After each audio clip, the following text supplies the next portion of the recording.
Today, let's talk about the X-Sheet and OpenToonz. Let's go ahead and get started.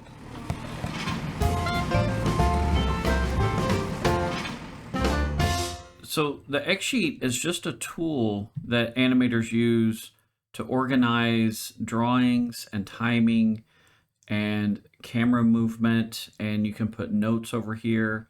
It represents different layers for animations, so you can have a background, a line art, a color. And so like for this example, I have 3 layers. I have a background layer, I have a color layer, and I have the line art layer.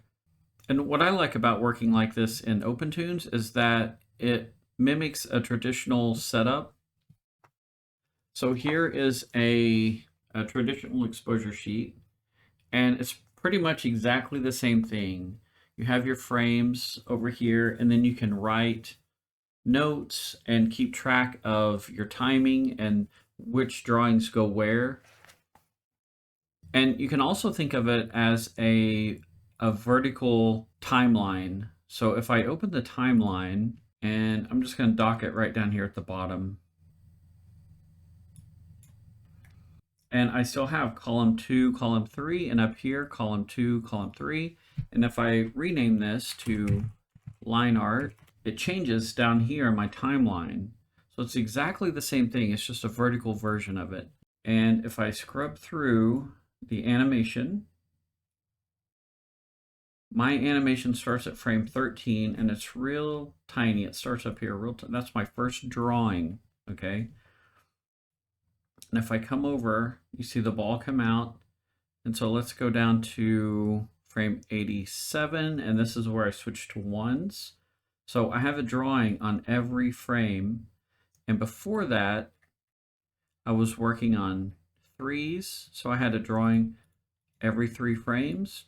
And then I switched to 2s. So I had a drawing on every 2 frames, 1, 2, a drawing. And then I switched to 1. So I had a drawing on every frame, 1, 1. These are all drawings.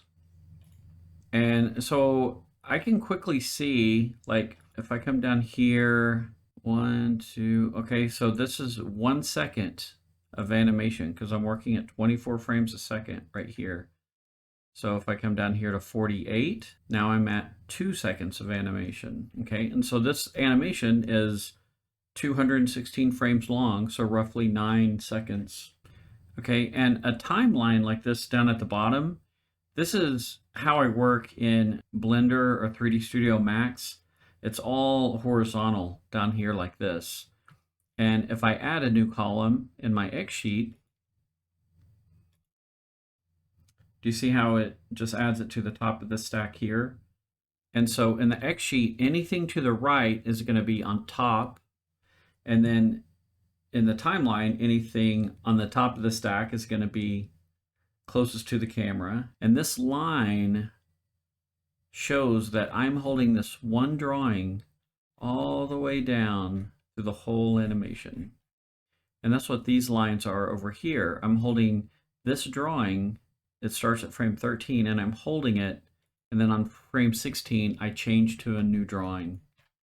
Okay, so here's my first drawing. And here's my second drawing. And here's my third drawing. And in OpenToonz, you can access your drawings by going to the level strip. And so these are all of my drawings. So here's my first drawing. Do you see it up here? Oh, I'm on the color layer, so let's go over to my line art. That's my first drawing, my second drawing, third. Seeing that numbers at 1, 2, 3, 4. But like I have my fourth drawing over here at frame 22. Okay. Okay, so let's go back to our X-Sheet. Okay, so let's get rid of this timeline. Okay, so I hope that makes a little more sense about what the X-Sheet is in OpenToonz. So until next time, happy animating, and I'll talk to you later.